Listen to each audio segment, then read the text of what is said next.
네, 안녕하세요. 제가 이전에 그 고집세 나이에 대한 영상을 올렸는데 거기에 댓글이 달려서 그 댓글에 대해서 대답을 드리려고 영상을 켰습니다. 많은 분들이 이제 제가 그 차를 타면서 찍으니까 위험하지 않냐라고 하는데 이 차가 요즘엔 차가 잘 나옵니다. 크루즈라는 기능을 누르면은 차간거리, 그 다음에 차선 거리를 양쪽에서 충분하게 이렇게 조절을 합니다. 가끔 제가 이제 핸들을 만져주면 되는. 그리고 저는 전방 주시를 하고 있기 때문에 큰 문제가 없다라는 거 걱정해 주셔서 감사드립니다. 그리고 이렇게 차 안에서 풍절음이 약간 바람 부는 소리나 안에 들어오는 소리도 있긴 한데, 그럼에도 불구하고 제가 이동하는 시간에 아니면은 앉아서 이렇게 질문에 답변을 드릴 시간조차도 많이 부족한 그런 날들이 많기 때문에 될 수 있으면은 이렇게 차 안에서라도 위험하지 않은 상태에서 충분하게 답변 드린다라는 거 이야기 드립니다. 질문이 고집센 부모, 집착하는 부모, 자기 기준 안 맞으면 고치려는 부모, 타인 존중하지 않는 부모, 어떻게 하나요? 라는 질문을 해주셨습니다. 네, 이게 제가 이런 질문을 들으면은 추천하는 책이 있는데요. 그 정신과 의사 이호선 정신과 의사가 쓴 가족이라는 착각이라는 책이 있습니다. 네, 그 책을 꼭 한번 읽어보셨으면 좋겠는데요. 그 책에 이런 그 소리가 나옵니다.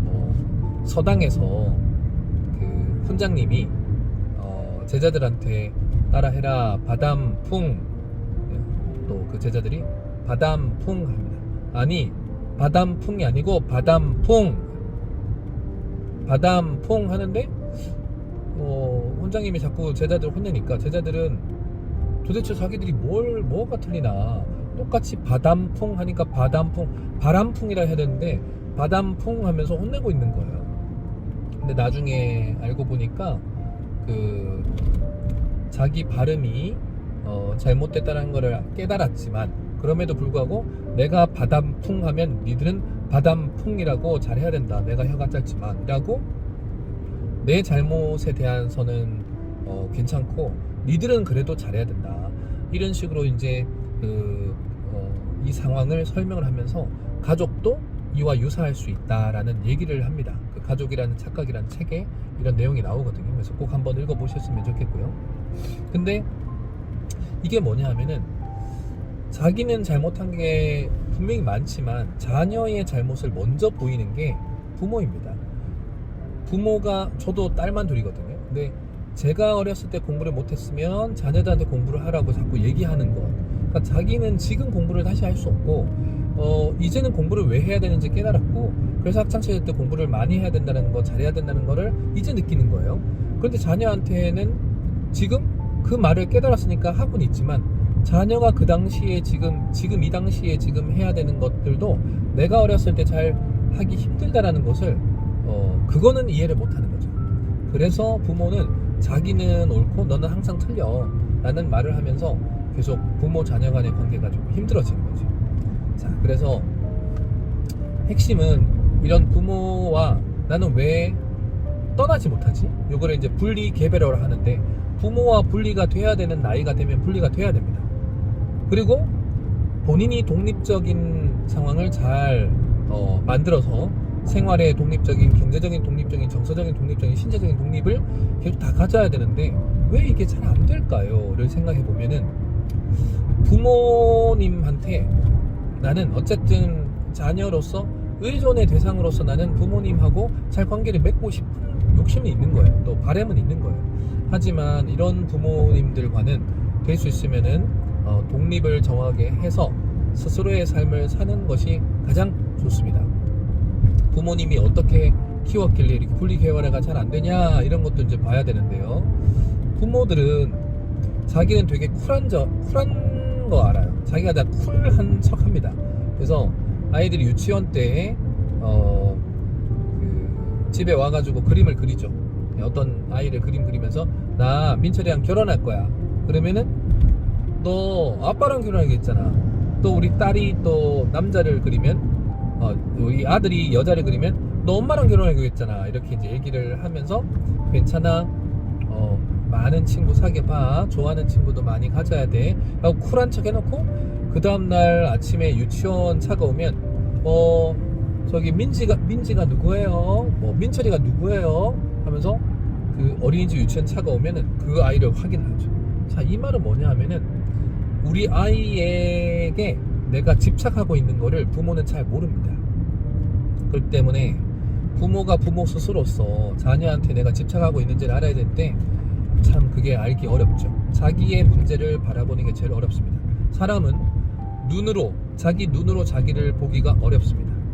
자기 귀도 여러분들 노래방 가가지고 내가 내 목소리를 이렇게 녹음해가지고 음악을 듣거나 아니면은 영어 공부하느라고 이렇게 녹음해가지고 내 목소리 들어보면 어떻나요?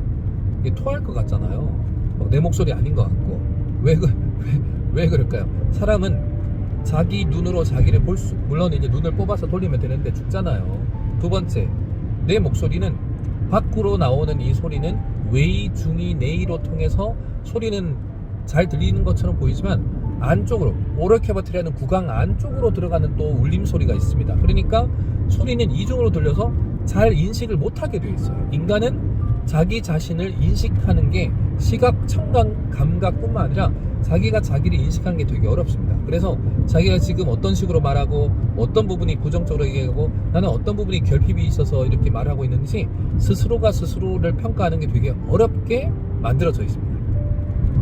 그래서 우리 부모님도 본인이 어떤 부분을 자녀한테 힘들게 하는지, 내가 지금 자녀와의 관계에 있어서 내가 어떤 부분을 자녀에게 집착하고 본인이 오히려 문제가 더 크면서 자녀한테는 이렇게 문제 있다고 얘기하는지 사실은 잘 인식하기가 어렵습니다. 그걸 전문용어로는 병식이라 합니다. 인사이트는 보통 통찰이라고 해석을 하잖아요. 자기가 자기 자신의 통찰력이 없는 거죠. 병식이라고 하면은 자기의 문제점을 자기가 식별할 능력이 없는 거예요. 그렇기 때문에 가족은 부모가 만약에 이렇게 힘든 관계를 계속 이어가고 있다면 어느 정도 성장을 하고 나서는, 즉 어느 정도 성장이라는 기준은 뭔가요? 첫 번째 기준은 대학교 올라가는 거죠. 만 18세까지가 아동이에요. 그럼 만 18세 지나면은 이제는 아동은 아닌 거예요. 반대로 또 24살까지는 청년이라는 단계예요. 25 넘어가야 성인이고요. 그러니까 만 18세부터 그러니까 고등학교 3학년 졸업하면서 24살까지는 또 법적으로는 청년입니다. 그래서 박물관 이런 데 가면은 청년 24살까지 그 주민등록증 제시하면은 아직 성인이 아니라고 50% 할인 혜택도 받습니다. 그만큼 사회에 많은 경험을 아직 해야 되는 그런 나이인 거죠. 그럼에도 불구하고 그 만 18세가 넘으면 이제는 그때는 정서적 독립, 신체적 독립, 그런 또 경제적인 독립도 이제 할 수 있어야 되는 거죠. 그래서 부모에게서 충분하게 떠날 수 있으면 제일 좋습니다. 네, 그리고 또 이 책도 제가 추천해 드릴게요. 최명기 정신과 의사가 쓴 당신은 당신으로 충분히 빛나는 존재입니다라는 책이 있습니다. 책 제목이 정확하게 기억은 잘 안 나는데 최명기라는 정신과 의사를 검색을 해서 한번 찾아보세요. 어쨌든 제목이 당신은 당신으로 충분히 빛나는 존재입니다, 이런 제목일 거예요.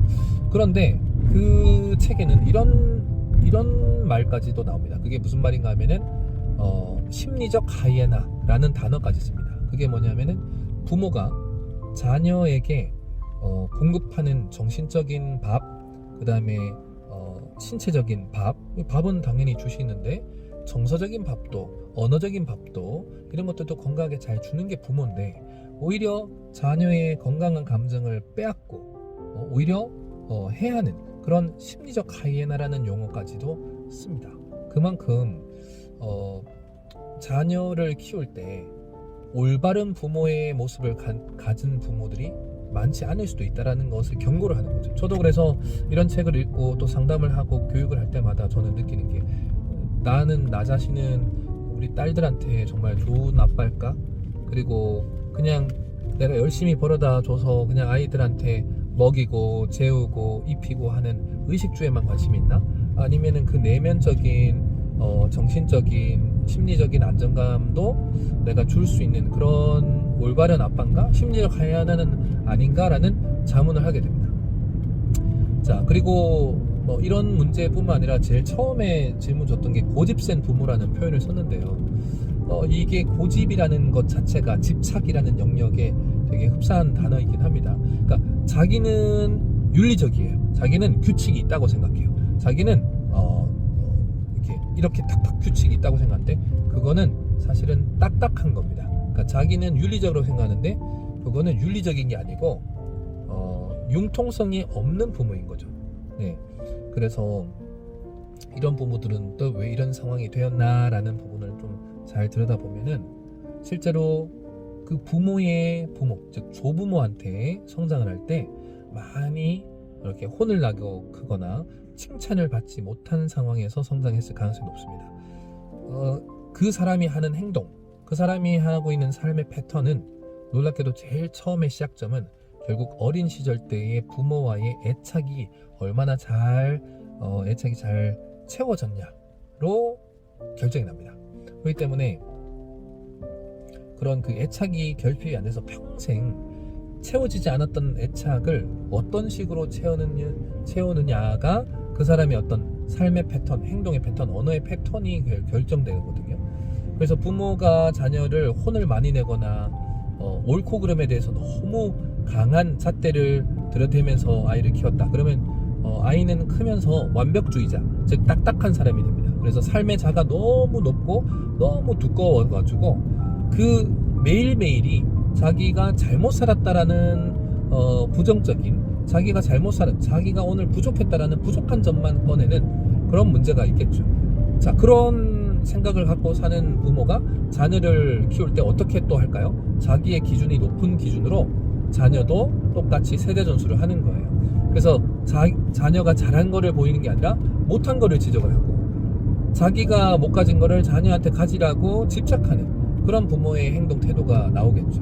그래서 자, 결론적으로 또 한 번 더 얘기 드리면은 이렇게 정신적인 밥을 주지 못하는 부모로부터는 실제로 떠날 수 있는 게 제일 좋습니다.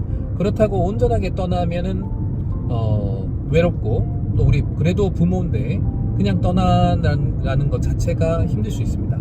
그래서 명절 때 꼭 부모와 만나야 되는 가족 행사 때 이럴 때 건강하게 만나는 게 좋고 평상시에 평일날 혹은 살면서 같이 살거나 이런 것들은 최대한 독립을 해서 명절 때나 필요할 때 부모와 함께 교감을 하고 또 부모님과 나눌 수 있는 대화를 하고 하는 게 중요합니다. 그래서 저는 심지어 명절 때 어떻게 하라냐면은 첫날은 오랜만에 만나니까 너무 반갑고 행복하고 좋은데 한 이틀 3일만 지나면 상대방의 부족한 점이 보입니다. 그 왜 그러냐면은 왜 가족에게 힘드냐면은 지금 내가 성장한 내 모습, 건강한 내 모습을 직접 보는 게 아니고 이전에 미성숙했던 내 모습을 다 알고 있는 서로의 가족이기 때문에 미성숙한 모습을 꺼내서 판단하고 바라보기 때문에 지금 내 모습을 온전하게 보는 게 아니라 과거의 미성숙했던 모습을 꺼내서 판단하는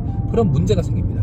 그래서 자신도 모르게 상대방에게 상처를 주거나 상대방에게 어떤 아픔을 꺼내는 그런 문제가 되는 거죠. 그래서 가족은 가족에게 존중할 수 있는 혹은 가족이 가족을 온전하게 바라볼 수 있는 그런 가족이 아니라면 가족으로부터 독립을 건강하게 하는 게 제일 중요하다라는 말을 드립니다.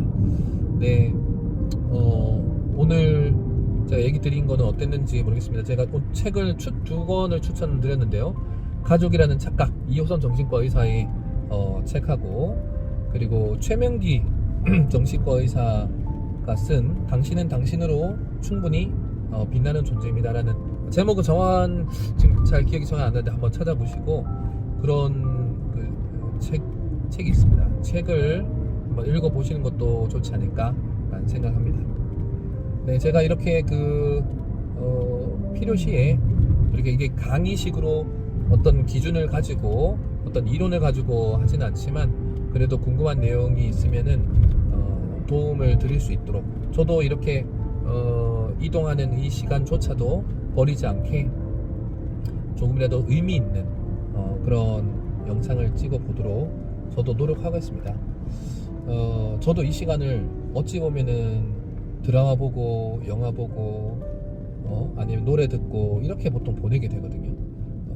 그리고 될 수 있으면 아무것도 안 보면서 그냥 조용히 그냥 이동하는 시간을 가져야 저도 휴식을 갖는데 그게 지나고 나니까 제가 제 지난 어떤 시간에 대한 기록이 없다라는 그런 부분도 있었고, 그러면 이걸 바꾸려면은 그냥 습관을 만드는 게 제일 중요합니다.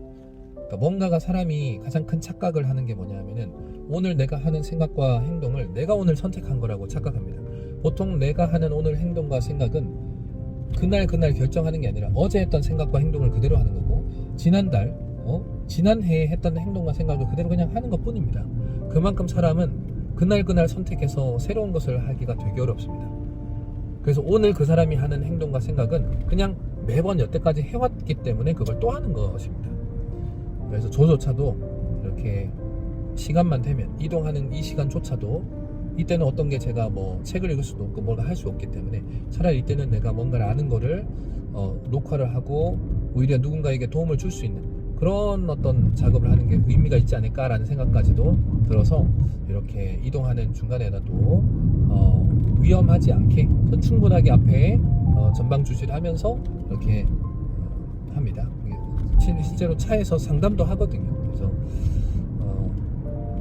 의미 있는 시간을 자꾸 만들려고 저도 노력하겠습니다. 여러분들도 궁금한 내용 있으면은 댓글로 남겨주시면 저도 이런 시간을 갖도록 하겠습니다.